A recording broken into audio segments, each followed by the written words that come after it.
schedule it when you're doing more, when you have more interaction in all the day-to-day stuff. Does anyone use a time blocking scheduling system or protocol right now?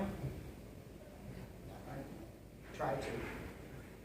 So, all of this, the same scenario that we heard going down the line, distractions, no delegation, poor planning, this all comes from a lack of time management organization, time management structure. And time blocking is a great fix for this.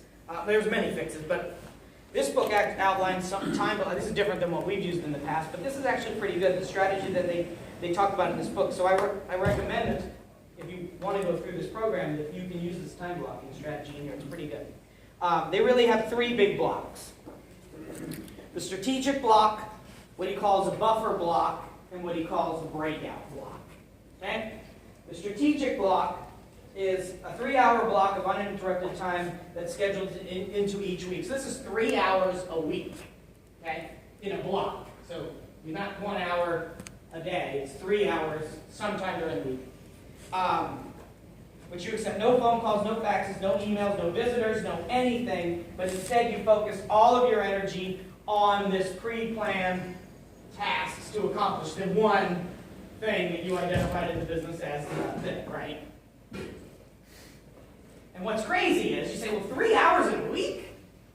That's not really that much time.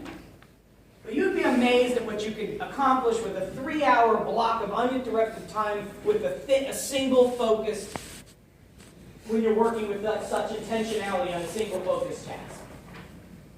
And if you did a 12-week year and you spent a week, 12 3-hour blocks on that one thing, you more than likely could get it done in 12 weeks. You might actually get it done a lot sooner.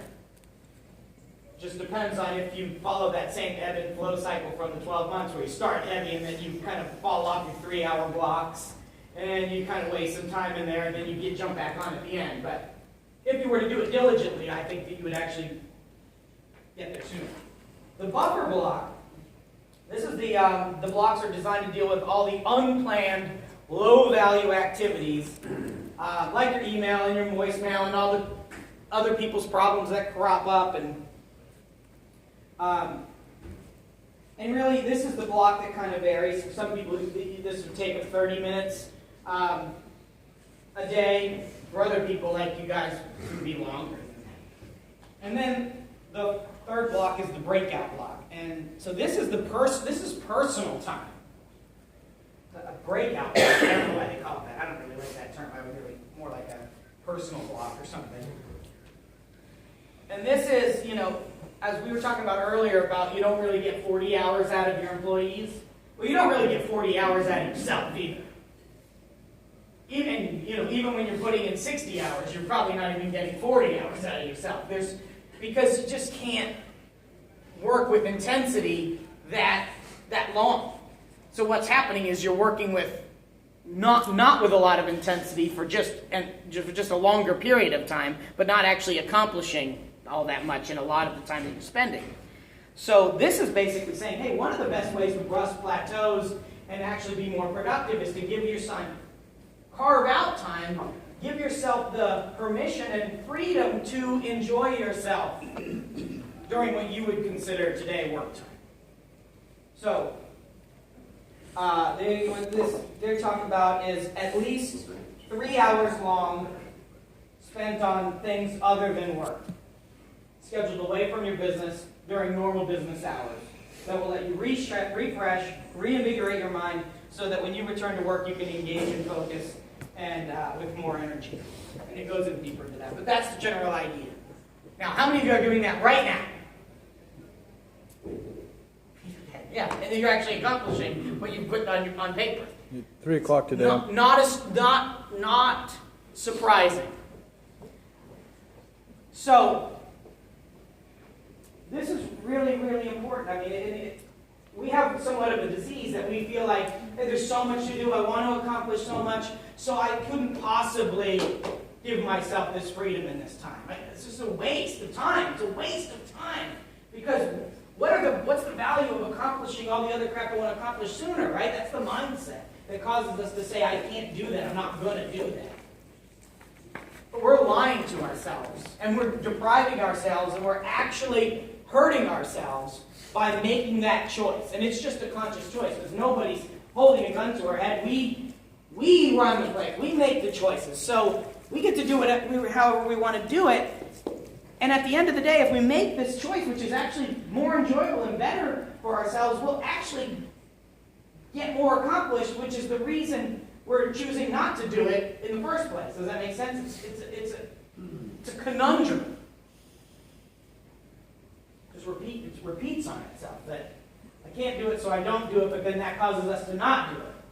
Get it done. So it's counterproductive. So using this time block strategically and saying, hey, I'm going to adhere to this block, not only give you more time to get the things done, still give you the time to deal with all the distractions and little things that you have to do, but also give you time to accomplish your personal stuff and have ESP today rather than waiting for some unspecified, never-to-arrive time to happen. And that's going to re-energize you and allow you to be more productive in every other thing that you do.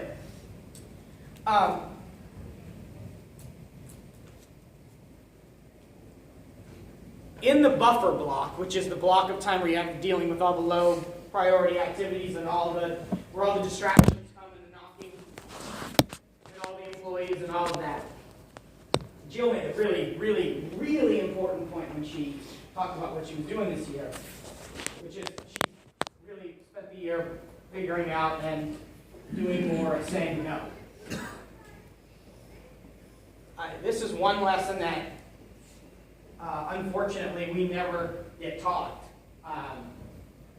in life. And as entrepreneurs, we're programmed to not take no for an answer, or programmed to be the guy who's willing to jump in, and we have the capacity to fix most problems, and so we relish in the fact that those bring up these strengths.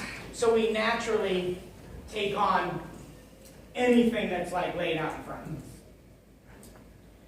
Well, our strengths are actually become our greatest weaknesses, because as people realize how good we are at doing this and how willing we are to do it, they become enabled to do less and have us do more.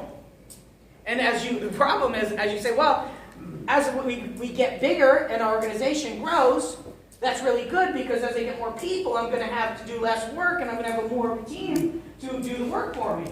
Unless you enable them in this manner, and then what happens is the opposite. By having more people, you have more people now throwing crap at you for you to accomplish, for you to do on their behalf. And you say, well, shit, having more employees actually created more work for me rather than less work, which is the whole point of actually having more employees, right? So they can get more done and you have to do less, but actually causes you to have to do more unless you are in control of your superpowers, your strengths. And it all comes down to the simple act and process of saying no, which is so easy and so simple, but yet so hard. Because we're programmed, we're capable, we know in our mind, we say, shit, if I just did this faster, it's faster for me to do it than to explain it.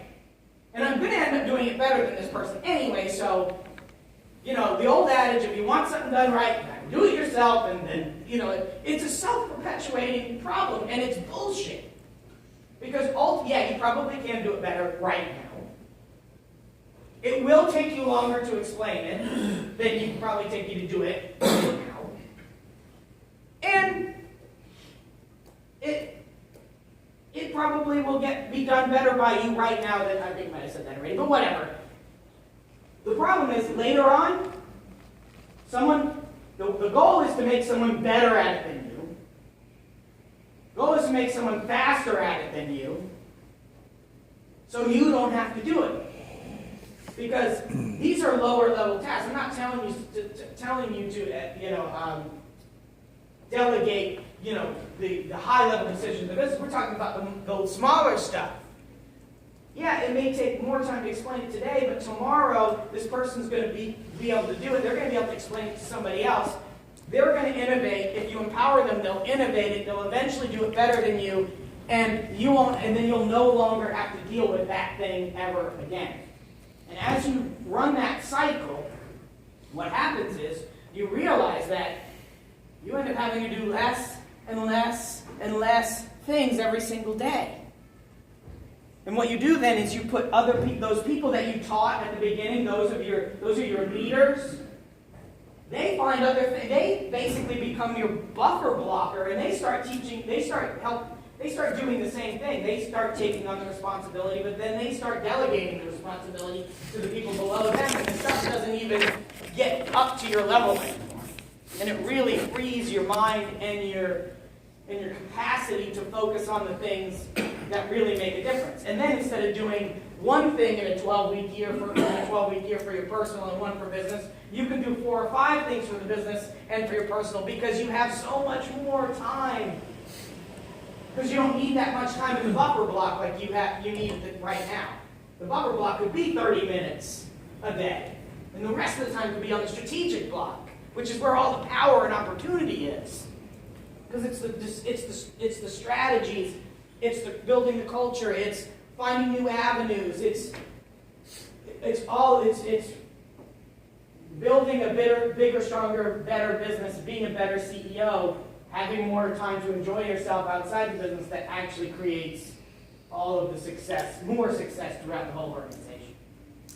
And it all comes down to that, being able to say, no, I'm not going to do that.